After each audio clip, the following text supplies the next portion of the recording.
Good morning, everyone, and thank you for being here today. In this presentation, we'll be taking a comprehensive look at drug penalties and their impact. We'll explore how drugs are classified, what legal consequences come with violations, the factors that influence these penalties, and importantly, the strategies we can use for prevention. It's a complex topic with significant social implications, and I'm looking forward to diving into it with you. Drug penalties are essentially the legal consequences faced by individuals who are involved in illegal drug-related activities. These penalties are designed with two main purposes in mind. First, to deter people from using or trafficking drugs, and second, to punish those who break the drug laws. The sanctions set by these penalties work toward reducing both the supply of and the demand for illicit substances. Ultimately, by enforcing these penalties, we aim to protect public health and safety by discouraging illegal drug activities in our communities. On this slide, we're looking at the main categories of drugs based on their effects. First, we have narcotics. These are substances that dull the senses and help relieve pain, with common examples being heroin and morphine. They are often used medically for pain management, but can be highly addictive. Next are stimulants, which do the opposite by increasing alertness and energy.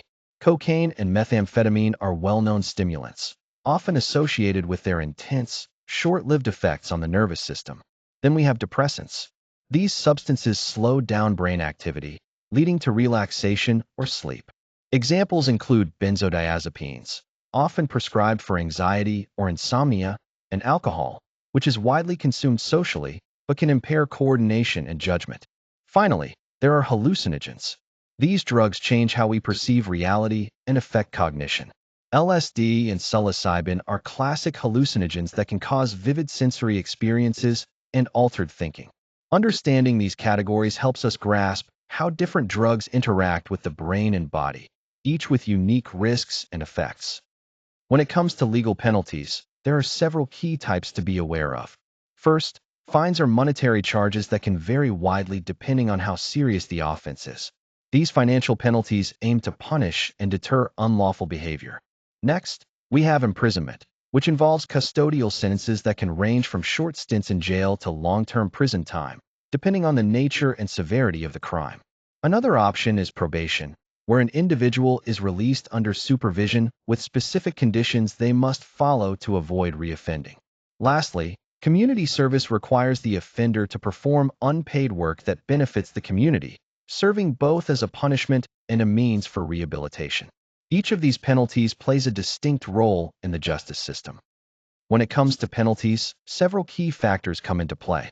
First, the type of drug involved is crucial. For example, substances like heroin or methamphetamine tend to lead to much harsher penalties compared to other drugs. Next, the quantity of the drug possessed or trafficked is important. Larger amounts typically mean more severe sanctions. Another factor is the individual's prior criminal record. Repeat offenders almost always face increased penalties as the law aims to deter habitual wrongdoing. Lastly, the circumstances surrounding the offense can significantly escalate the punishment. If minors were involved, if weapons were used, or if the offense is tied to organized crime, the penalties tend to be much more severe. These factors together shape how penalties are determined in these cases. When we look at penalties by jurisdiction, there's quite a bit of variation. Under U.S. federal law, even possession of small amounts of controlled substances can result in fines and up to a year in prison, but trafficking offenses carry significantly harsher sentences. When we move to state laws, the penalties can differ a lot.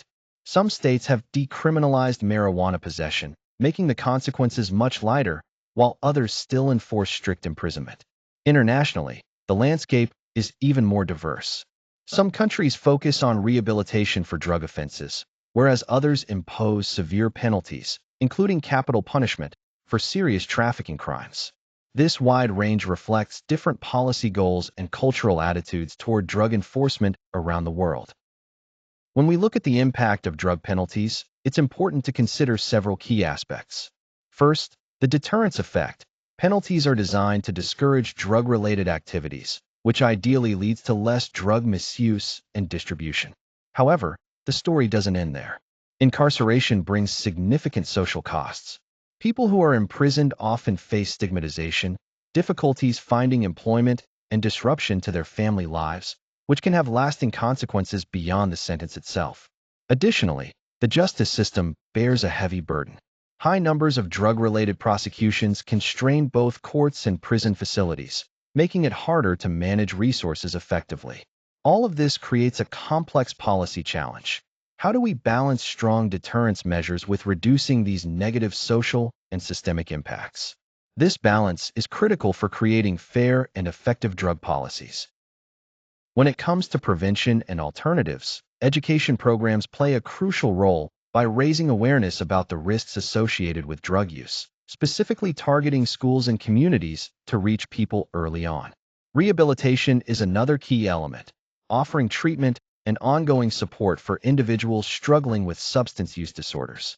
Instead of relying solely on incarceration, alternatives like diversion programs, drug courts, and probation focus more on recovery and healing rather than punishment. Overall, these approaches aim to tackle the root causes of substance use, reduce the chances of reoffending, and help ease the pressure on the criminal justice system.